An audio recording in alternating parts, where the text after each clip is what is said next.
সকলোকে পুনৰবাৰ অন্য এটা ভিডিঅ'লৈ স্বাগতম জনাইছোঁ। আজিৰ এইটো ভিডিঅ'ত মই তোমালোকৰ এই বৰ্ষৰ এইচএছ ফাইনেল এক্সামিনেশ্যনৰ বাবে তোমালোকৰ লজিক আৰু ফিলচফি ছাবজেক্টৰ পৰা কেইটামান 100% কমন লং কুৱেশ্যন এনচাৰৰ বিষয়ে আলোচনা কৰিম আৰু ইয়াৰে যিকোনো দুটা বা তিনিটা কুৱেশ্যনছ তোমালোকৰ এই বৰ্ষৰ এক্সামত আহিবই। সো তোমালোকে ভিডিঅ'টো অকণো মিছ নকৰিবা, ভালকৈ চাবা। ইয়াতে প্ৰথম কুৱেশ্যনছটো দিয়া আছে, নিগমন আৰু আগমনৰ মাজত থকা পাৰ্থক্য নিৰ্ণয় কৰা। এই কুৱেশ্যনছটো খুবেই ইম্পৰ্টেণ্ট হয় এই বৰ্ষৰ এক্সামৰ বাবে, সো এইটো ভালকৈ চাই থবা। ইয়াৰ এনচাৰটো হৈছে আগমন আৰু নিগমনৰ মাজত থকা পাৰ্থক্যসমূহ হ'ল নাম্বাৰ 1, নিগমন অনুমানত সামান্যৰ পৰা বিশেষ সত্যত উপনীত হোৱা যায়, আনহাতে আগমন অনুমানত বিশেষৰ পৰা সামান্য সত্যত উপনীত হোৱা যায়। নাম্বাৰ 2, নিগমন অনুমানৰ সিদ্ধান্ত আশ্ৰয় বাক্যতকৈ বেছি ব্যাপক হ'ব নোৱাৰে, আনহাতে আগমন অনুমানত সিদ্ধান্তৰ আশ্ৰয় বাক্যতকৈ বেছি ব্যাপক। নাম্বাৰ 3, নিগমন অনুমানে আকাৰগত সত্যতাৰ বিচাৰ কৰে, আনহাতে আগমন অনুমানে আকাৰগত সত্যতাৰ লগতে বস্তুগত সত্যতাৰ বিচাৰ কৰে। ইয়াতে আকাৰগত নহয় আকাৰগত হ'ব লাগিছিল, তোমালোকে এইটো কাৰেকশ্যন কৰি ল'বা।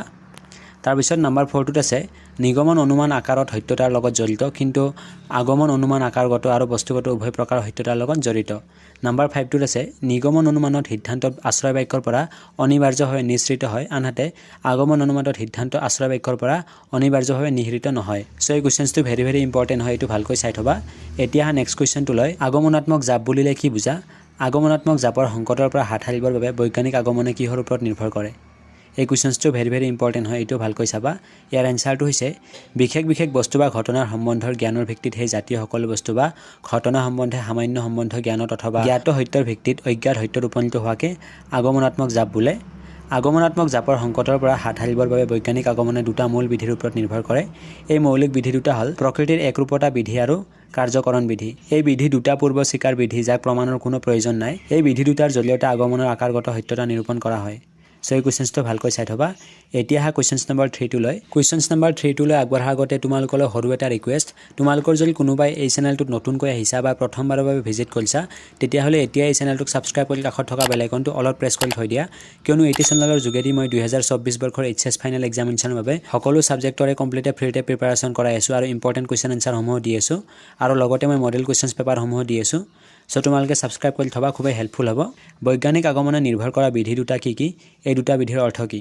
এই কুৱেশ্যনছটো ভেৰি ইম্পৰ্টেণ্ট হয় এই বৰ্ষৰ এক্সামৰ বাবে, সো এইটোও ভালকৈ চাই থবা। ইয়াৰে এনচাৰটো হৈছে, বৈজ্ঞানিক আগমনে নিৰ্ভৰ কৰা বিধি দুটা হ'ল প্ৰকৃতিৰ একৰূপতা বিধি আৰু কাৰ্যকৰণ বিধি। প্ৰকৃতিৰ একৰূপতা বিধি আৰু কাৰ্যকৰণ বিধি উভয়ে মৌলিক বিধি। এই বিধি দুটাকে পূৰ্বতে সিদ্ধ আৰু পূৰ্বস্কাৰ্য বিধি বুলি মানি লোৱা হয়। এই বিধি দুটাৰ কোনো প্ৰমাণৰ প্ৰয়োজন নাই। এই বিধি দুটাৰ জৰিয়তে আগমনৰ আকাৰগত সত্যতা নিৰূপণ কৰা হয়, সেইকাৰণে এই বিধি দুটাক আগমনৰ আকাৰগত ভিত্তি বোলা হয়। একে পৰিৱেশত প্ৰকৃতিয়ে একেদৰে আচৰণ কৰে, অৰ্থাৎ একে কাৰণৰ পৰা একে প্ৰকাৰৰ কাৰ্য সংঘটিত হ'বই, এয়ে হ'ল প্ৰকৃতিৰ একৰূপতা বিধি। আকৌ প্ৰত্যেক কাৰ্যৰে এটা কাৰণ আছে, কাৰণ নোহোৱাকৈ কোনো কাৰ্য ঘটিব নোৱাৰে। কাৰ্য কাৰণ সম্বন্ধৰে জড়িত দুটা ঘটনাৰ কাৰণ উপস্থিত হ'লে কাৰ্যটো অনিবাৰ্যভাৱে ঘটিব, এয়ে হ'ল কাৰ্যকৰণ বিধি। বৈজ্ঞানিক আগমনে কিছুমান মানুহৰ মৃত্যু পৰ্যবেক্ষণ কৰি কাৰ্যকৰণ বিধিৰ ওপৰত নিৰ্ভৰ কৰি মানুহ আৰু মৰণশীলতাৰ মাজত নিয়ত কাৰ্যকৰণ সম্পৰ্ক নিৰ্ণয় কৰে। আকৌ প্ৰকৃতিৰ একৰূপতা বিধিৰ ওপৰত নিৰ্ভৰ কৰি এই সম্বন্ধ জ্ঞাত অজ্ঞাত সকলো ক্ষেত্ৰতে একেই পৰিস্থিতি প্ৰযোজ্য বুলি গ্ৰহণ কৰি সেই যথাৰ্থ সামান্য বচনটো প্ৰতিষ্ঠা কৰে। সো এই কুৱেশ্যনছটো ভালকৈ চাবা। এতিয়া কুৱেশ্যনছ নম্বৰ 4টো লৈ, উদাহৰণৰ সৈতে সুসাদৃশ্যমান আৰু দুসাদৃশ্যমানৰ ব্যাখ্যা কৰা। এই কুৱেশ্যনছটো ভেৰি ইম্পৰ্টেণ্ট হয়, সো এইটো ভালকৈ চাই থবা। ইয়াৰে এনচাৰটো হৈছে, যি সাদৃশ্যমানৰ দুটা বস্তুৰ মাজত থকা সাদৃশ্যবোৰ মৌলিক বা গুৰুত্বপূৰ্ণ গুণৰ সাদৃশ্য, সেই সাদৃশ্যমানক সুসাদৃশ্যমান বোলে। আনহাতে যি সাদৃশ্যমানগত দুটা বস্তুৰ মাজত সাদৃশ্যবোৰ মৌলিক বা গুৰুত্বপূৰ্ণ গুণৰ সাদৃশ্য নহয়, আকস্মিক গুণহে মাত্ৰ, সেই সাদৃশ্যমানক দুসাদৃশ্যমান বোলে। মানুহৰ দৰে উদ্ভিদৰ জন্ম, বৃদ্ধি আৰু মৃত্যু আছে, এই অনুমান দুসাদৃশ্যমান। এই সাদৃশ্য থকা গুণবোৰ বুদ্ধিৰ অস্তিত্বৰ বাবে অতি গৌণ। বুদ্ধিৰ লগত জন্ম, মৃত্যু আৰু বৃদ্ধিৰ সম্পৰ্ক আকস্মিকহে, মৌলিক নহয়। আনহাতে পৃথিৱীৰ মংগল আৰু গ্ৰহৰ দুয়োটাই সৌৰজগতৰ গ্ৰহ, দুয়োটাই বায়ুমণ্ডল, মাটি, পৰিমিত উত্তাপ আদি আছে, গতিকে পৃথিৱীৰ জীৱ থকা হেতুকে মংগল গ্ৰহটো জীৱ আছে বুলি কৰা অনুমান সুসাদৃশ্যমান, কাৰণ জীৱৰ অস্তিত্বৰ কাৰণে উল্লেখিত গুণবোৰ বৈজ্ঞানিক দৃষ্টিত অতি গুৰুত্বপূৰ্ণ আৰু অনুকূল। সো এই কুৱেশ্যনছটো ভালকৈ চাই থবা। এতিয়া কুৱেশ্যনছ নম্বৰ 5টো লৈ, বৈজ্ঞানিক আৰু অবৈজ্ঞানিক আগমনৰ মাজত পাৰ্থক্য লিখা। এই কুৱেশ্যনছটো ভেৰি ইম্পৰ্টেণ্ট হয়, সো এইটো ভালকৈ চাবা। ইয়াৰে এনচাৰটো হৈছে, বৈজ্ঞানিক আৰু অবৈজ্ঞানিক আগমনৰ মাজৰ পাৰ্থক্যসমূহ হ'ল, নাম্বাৰ 1, বৈজ্ঞানিক আগমনত বিশেষ দৃষ্টান্তবোৰ নিৰীক্ষণ আৰু পৰীক্ষণ পৰ্যবেক্ষণৰ এই উভয় প্ৰকাৰৰ প্ৰক্ৰিয়াৰ দ্বাৰাই সংগ্ৰহ কৰা হয়, কিন্তু অবৈজ্ঞানিক আগমনত কেৱল নিৰীক্ষণ দ্বাৰাহে সংগ্ৰহ কৰা হয়।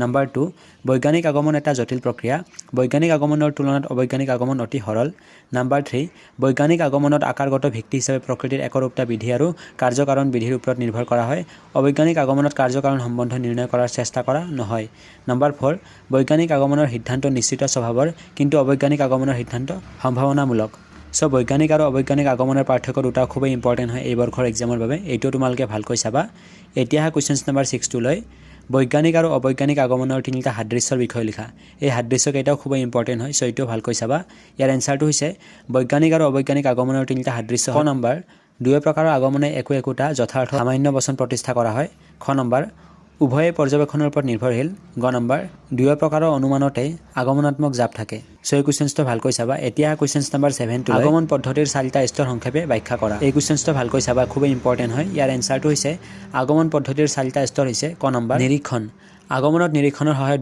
বিশেষ দৃষ্টান্তসমূহ সংগ্ৰহ কৰা হয় ৰাম হৰি জন কৰিম আদি কেইবাজন মানুহৰ মৃত্যুৰ দৃষ্টান্ত নিৰীক্ষণ কৰি সকলো মানুহে মৰণহীন বুলি যথাৰ্থ সামান্য বচন প্ৰতিষ্ঠা কৰিব পাৰে খ নম্বৰ প্ৰকল্প গঠন নিৰীক্ষণৰ পৰা পোৱা ধাৰণাৰ সমৰ্থনত যদি কাৰ্যকাৰণ সম্পৰ্কে সঠিক প্ৰমাণ পোৱা নাযায় বা পৰ্যাপ্ত প্ৰমাণ পোৱা নাযায় তেতিয়া ইয়াৰ ওপৰত নিৰ্ভৰ কৰি কাৰ্যকাৰণ সম্বন্ধ নিৰ্ণয় কৰিব নোৱাৰি গতিকে সম্ভাৱ্য কাৰণ সম্বন্ধে যি আনুমানিক ধাৰণা কৰা হয় সেয়াই হৈছে প্ৰকল্প গঠন প্ৰকল্প হল এটা প্ৰাৰম্ভিক ধাৰণা গ নম্বৰ সামান্যীকৰণ গঠন কৰা প্ৰকল্প হল আনুমানিক ধাৰণা যাৰ পৰা সিদ্ধান্ত নিহৰণ কৰা হয় আগমন অনুমানত নিৰীক্ষণৰ পৰা সংগ্ৰহ কৰা তথ্যপাতিৰ জৰিয়তে সামান্য বচন প্ৰতিষ্ঠা কৰা হয় খ নম্বৰ প্ৰমাণীকৰণ সামান্যীকৰণ কৰা সত্যৰ প্ৰামাণ্য পৰীক্ষা কৰি চোৱা হয় যদি নিহিত সিদ্ধান্তবোৰৰ লগত বাস্তৱ ঘটনাৰ মিল থাকে তেন্তে ধাৰণাটো সত্য হ'ব আৰু মিল নাথাকিলে অসত্য প্ৰমাণিত হৈ বৰ্জন কৰা হ'ব সো এই কোৱেশ্চনটো ভেৰি ইম্পৰ্টেণ্ট হয় এইটো ভালকৈ চাবা এতিয়া কোৱেশ্চনছ নম্বৰ 8 টো লৈ সকলো অনুমানেই মূলতঃ সাদৃশ্যনুমান ভিত্তিক আলোচনা কৰা এই কোৱেশ্চনটো ভেৰি ইম্পৰ্টেণ্ট হয় সো এইটো ভালকৈ চাবা ইয়াৰ এনসাৰটো হৈছে সাদৃশ্যনুমানৰ মূল ভিত্তি হ'ল সাদৃশ্য জ্ঞান তেনেদৰে নিগমন আৰু আগমনৰ এই দুই প্ৰকাৰৰ অনুমানৰ ক্ষেত্ৰতে সাদৃশ্যৰ ওপৰত নিৰ্ভৰ কৰি অনুমান কৰা হয় যেনে ৰাম হয় মৰণশীল হৰি হয় মৰণশীল যতীন হয় মৰণশীল আদি কেইজনমান মানুহৰ মৃত্যু পৰ্যবেক্ষণ কৰি সকলো মানুহ মৰণশীল বুলি অনুমান কৰা হয় ৰাম হৰি আৰু যতীন আদি সকলোৱে মানুহ তেওঁলোকৰ মাজত মনুষ্যত্ব আছে আৰু তেওঁলোকৰ সকলোৰে মৃত্যু হৈছে এনে সাদৃশ্যৰ ওপৰত নিৰ্ভৰ কৰিয়েই কোৱা হৈছে সকলো মানুহে মৰণশীল নিগমন অনুমানতো সাদৃশ্যৰ ভিত্তিত সামান্য সম্বন্ধৰ পৰা বিশেষ সম্বন্ধৰ জ্ঞানত উপনীত হোৱা যায় যেনে সকলো মানুহে মৰণশীল ৰাম হয় মানুহ ৰাম হয় মৰণশীল এই উদাহৰণত ৰামৰ লগত কিছুমান বিষয়ত আন মানুহৰ সাদৃশ্য আছে আন মানুহ মৰণশীল গতিকে ৰামো মৰণশীল গতিকে সাদৃশ্য জ্ঞান সকলোবোৰ অনুমানৰে মূল ভিত্তি সেইবাবে মিলে উল্লেখ কৰি সকলো অনুমানেই মূলতঃ সাদৃশ্য অনুমান সো এই কোৱেশ্চনটো ভালকৈ চাবা এতিয়া কোৱেশ্চনছ নম্বৰ 9 টো লৈ সাদৃশ্য অনুমান আৰু বৈজ্ঞানিক আগমনৰ মাজত পাৰ্থক্য নিৰ্ণয় কৰা এই কোৱেশ্চনটো ভেৰি ইম্পৰ্টেণ্ট হয় সো এইটো ভালকৈ চাবা ইয়াৰ এনসাৰটো হৈছে সাদৃশ্য অনুমান আৰু বৈজ্ঞানিক আগমনৰ মাজত পাৰ্থক্যসমূহ হ'ল নম্বৰ 1 সাদৃশ্য অনুমানত এটা বিশেষ দৃষ্টান্তৰ পৰা আন এটা বিশেষ দৃষ্টান্তত উপনীত হোৱা যায় কিন্তু বৈজ্ঞানিক আগমনত কিছুমান বিশেষ দৃষ্টান্ত পৰ্যবেক্ষণ কৰি এটা যথাৰ্থ সামান্য বচন প্ৰতিষ্ঠা কৰা হয় নম্বৰ 2 সাদৃশ্য অনুমান কাৰ্যকাৰণৰ সম্বন্ধৰ ওপৰত প্ৰতিষ্ঠিত নহয় কিন্তু বৈজ্ঞানিক আগমন কাৰ্যকাৰণ সম্বন্ধৰ ওপৰত প্ৰতিষ্ঠিত নম্বৰ 3 সাদৃশ্য অনুমানৰ সিদ্ধান্ত সম্ভাৱনামূলক কিন্তু বৈজ্ঞানিক আগমনৰ সিদ্ধান্ত নিশ্চিত স্বভাৱৰ সো এই কোৱেশ্চনটো ভালকৈ চাবা এতিয়া আজিৰ ভিডিঅ'ৰ একেবাৰে শেষৰটো কোৱেশ্চনলৈ অৰ্থাৎ কোৱেশ্চনছ নম্বৰ 10 টো লৈ আগমনৰ প্ৰয়োজনীয়তা কি অথবা এই কোৱেশ্চনটো এনেধৰণেও তোমালোকক সুধিব পাৰে এক্সামত আগমনৰ প্ৰয়োজনীয়তা সম্পৰ্কে আলোচনা কৰা সো এই কোৱেশ্চনটো খুবেই ইম্পৰ্টেণ্ট হয় আৰু এই বৰ্ষৰ এক্সামত অহাৰ খুবেই চান্স আছে সো এইটো ভালকৈ চাই থবা ইয়াৰ এনসাৰটো হৈছে আদৰ্শনিষ্ঠ বিজ্ঞান হিচাপে তৰ্ক বিজ্ঞানৰ মুখ্য উদ্দেশ্য হৈছে অনুমানৰ জৰিয়তে তৰ্ক বিজ্ঞানৰ মুখ্য উদ্দেশ্য হৈছে অনুমানৰ জৰিয়তে সত্য বা যথাৰ্থ জ্ঞান লাভ কৰা জ্ঞানৰ সত্যতাই তৰ্ক বিজ্ঞানৰ আদৰ্শ সত্যতা দুই প্ৰকাৰৰ আকাৰগত সত্যতা আৰু বস্তুগত সত্যতা নিগমন অনুমানত এটা যুক্তি আকাৰগতভাৱে সত্য হয় নে নহয় তাৰ ওপৰত বিচাৰ কৰা হয় অনুমানত ব্যৱহৃত আশ্ৰয়বোৰৰ পৰা সিদ্ধান্তটো অনিবাৰ্যভাৱে নিশ্চিত হৈছে নে নাই তাক নিৰ্ণয় কৰা আগমনৰ উদ্দেশ্য নিগমন অনুমানত আশ্ৰয় বাক্যবোৰৰ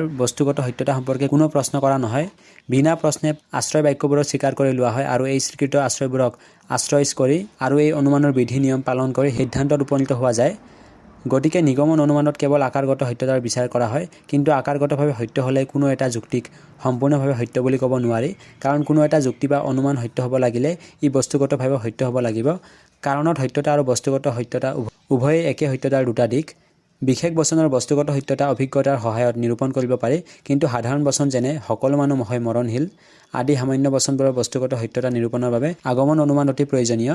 আকৌ সামান্য সংশ্লেষক বা যথাৰ্থ বচন যদি স্বতঃসিদ্ধ নিয়ম হয়, তেনেহ'লে এই নিয়মবোৰ স্বতঃপ্ৰমাণিত আৰু আৱশ্যকীয় কাৰ্যসত্য।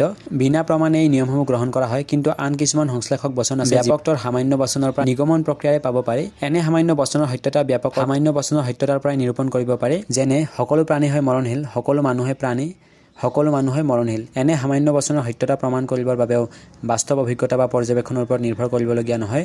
গতিকে বচনবোৰৰ বস্তুগত সত্যতা নিৰূপণ কৰাৰ প্ৰয়োজন নহয়। যিবোৰ সামান্য সংশ্লেষক বচন স্বতঃসিদ্ধ নিয়ম নহয় আৰু যিবোৰ সামান্য সংশ্লেষক বচনক আন কোনো ব্যাপকতৰ সামান্য বচন অন্তৰ্ভুক্ত কৰিব নোৱাৰি, অথচ সংখ্যাৰ পিনৰ পৰা অধিক, এনেবোৰ সামান্য বচন নহ'লে নিগমনৰ ন্যায় অনুমানে বৈধ সিদ্ধান্তত উপনীত হ'ব নোৱাৰে। তেনে সামান্য সংশ্লেষক বচনবোৰৰ বস্তুগত সত্যতা প্ৰতিষ্ঠা কৰাৰ বাবে আগমন অনুমানৰ প্ৰয়োজন। গতিকে আগমন অনুমানৰ দ্বাৰাই নিগমন অনুমানৰ আশ্ৰয় বাক্যবোৰৰ বস্তুগত সত্যতা প্ৰমাণ কৰিব বিচৰা হয়। এই কুৱেশ্যনটো ভেৰি ইম্পৰ্টেণ্ট হয়, এইটো ভালকৈ চাই থবা। আৰু আজিৰ এই ভিডিঅ'টোত মই যিমানবিলাক কুৱেশ্যন এনচাৰ আলোচনা কৰিছোঁ, এই গোটেইবিলাক কুৱেশ্যন এনচাৰ তোমালোকৰ এই বৰ্ষৰ HS ফাইনেল এক্সামিনেশ্যনৰ বাবে খুবেই ইম্পৰ্টেণ্ট হয়। তোমালোকে কুৱেশ্যন চাব মিছ নকৰিবা, ভালকৈ চাবা। আৰু যদি ভিডিঅ'টো চাই ভাল পালা তেতিয়াহ'লে তোমালোকৰ বন্ধুবৰ্গলৈ ভিডিঅ'টো শ্বেয়াৰ কৰি দিবা। তেতিয়ালৈকে থেংক ইউ ছ' মাছ। জয় অসম, বন্দে মাতৰম।